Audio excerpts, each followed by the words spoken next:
Okay, tara't maglakbay tayo sa isang kwento ng kasaysayan na alam nyo madalas hindi na pag-uusapan. Pero yung tapang na nakapaloob dito, grabe, parang galing sa isang epiko. Pag-uusapan natin si Amandang Gat, ang tinaguriang Leon ng Batanes. Isipin nyo to ha, Batanes. Yung mga alon doon parang galit na humahampas sa mga bangin. Yung hangin, ang lakas, parang may sariling isip. At sa ganitong lugar, isang lugar na magaspang, mapaghamon pero napakaganda, dito umusbong ang isang kwento ng paglaban na kasing tibay ng mga batong kinatatayuan mismo ng Batanes. Pero teka, bago nating kilalanin ng lubusan si Amandangat, kailangan muna nating maintindihan, ano ba itong titulong daladala niya? Ano ba ang isang mangpus? Well, hindi lang siya basta-basta leader, no? Siya yung parang puso ng kanilang komunidad, yung kalasag ng kultura nila at gabay ng mga kababayan niya. Ganyan kabigat ang role ng isang mangpus at yan mismo si Amandangat. So, ito na nga siya, si Amandangat, ang mangpughad ng Maligoy. Ang setting natin, mga huling taon ng ika-11 siglo. Ito yung panahon na malakas ang pananakop ng mga Espanyol at yung anino nila umabot na hanggang sa pinakadulong isla ng Batanes. Ang hindi nila alam, sa islang yun, may isang leader na hindi sanay at hinding-hindi yumuyuko sa kahit sino. Kasi dapat nating tandaan, bago pa man may dumating na kahit sinong dayuhan, ang mga Ivatan may sarili na silang mundo. Kumpleto, may sarili silang batas, sariling pamamahala at isang kulturang hinubog mismo ng kalikasan.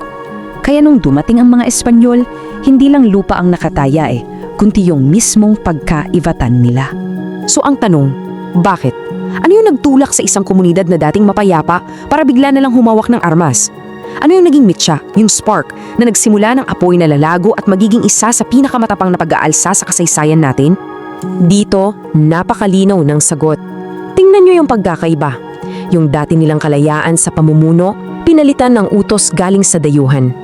Yung kabuhayan nila, biglang sinakal ng sapilitang pagtatanim ng tabako. At yung pinakamasakit sa lahat, yung mga pang-aabuso ng mga sundalong Espanyol. Hindi lang to paglabag sa batas pagyurak to sa pagkatao nila. Pagsapit ng 1791, ayun na. Sabi nga nila, napuno na ang salop. Para kay Amandangat, tama na, sobra na. Tapos na ang panahon ng pagtitimpi. Yung sunod-sunod na pang-aapi, kailangan ng tugunan at hindi na ito pwedeng daanin sa mabuting usapan. Kaya sa ilalim ng pamumuno niya, sumalakay sila sa Sabtang. At doon na nagsimula ang lahat.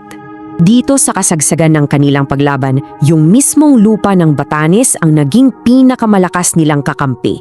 Yung mga idyang, yung mga sinuunang kuta na gawa sa bato sa tuktok ng mga burol, yan ang magiging sagrado nilang tanggulan. Pero syempre, may isip mo, 'di ba? Paano? Paano naman lalabanan ng ilang mandirigmang Ivatan ang isang buong imperyo? Isang imperyo na may mga kanyon, may mga baril. Paano tatalunin ng tapang at sibat ang pulbura? Ang sagot? Naging matalino sila. Una, ginawa nilang sandata yung sarili nilang lupa. Ginamit nila yung bawat bangin at bundok para sa kanilang advantage. Pangalawa, guerrilla tactics. Mula sa tuktok ng mga Aijang, umatake sila ng hindi inaasahan parang agila. At pangatlo, at ito ang pinakamahalaga sa lahat, hindi lang lupa ang pinaglalaban nila Pinaglalaban nila yung karapatan nilang mabuhay ng may dangal. Pero alam naman natin na sa bawat kwento ng paglaban para sa kalayaan, laging may kapalit, laging may sakripisyo.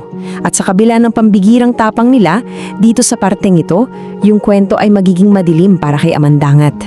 Dumating na kasi yung tulong para sa mga Espanyol. Mga barko mula Maynila, dala-dala ay mas maraming sundalo at mas malalakas na armas. At sa huli, bumigay yung depensa nila. The odds were just too great. Nahuli si Amandangat at ang kanyang mga mandirigma. Taong 1791, ito ang taon kung kailan hinatulan ng Leon. Ang taon kung saan yung sigaw ng kalayaan ay nagtapos sa isang hininga ng sakripisyo. Sabi sa mga kwento, doon sa Basco, sa harap mismo ng bitayan, walang kahit anong bakas ng takot sa mukha ni Amandangat. Hinarap niya yung kamatayan niya ng buong tapang, isang mangpus kagahang hanggang sa huling sandali. At dahil doon, yung pagkamatay niya, Hindi yon naging katapusan, sa totoo lang, yun pala ang naging simula ng isang diwa na hindi na mamatay kailanman. Natapos man yung pisikal na labanan, pero yung espiritu ng pag-aalsa, yun yung nanatiling buhay. So paano nga ba hinubog ng sakripisyong to ang pagkatao ng mga Ivatan hanggang ngayon? Yung pamana niya parang nakaukit na sa mga bato ng Batanes. Una, siya yung naging simbolo ng hindi pagsuko. Ikalama, yung kwento niya parang yun yung nag-define sa karakter ng Ivatan, di ba?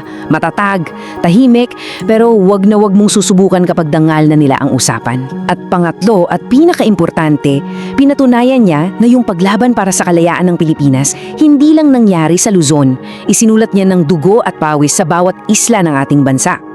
At yan yung aral na iniiwan sa atin ng kwento ni Amandangat. Isang malakas na paalala, no? Isang sigaw mula sa pinakahilagang dulo ng Pilipinas na ang kalayaan, hindi yan parang regalong basta na lang ibinibigay sa'yo. Ito'y parang yung mga bahay na bato sa Batanes. Kailangan mong itayo ng matibay, patuloy na patatagin at laging ipaglaban sa kahit anong bagyo na darating. Kung nagustuhan mo ang kwentong ito, huwag kalimutang i-like ang video, mag-subscribe at i-on ang notification bell para sa iba pang alamat at kwentong bayan. I-share mo rin ito para mas marami pang Pilipino ang makaalala ng kagandahan ng ating mga kwento.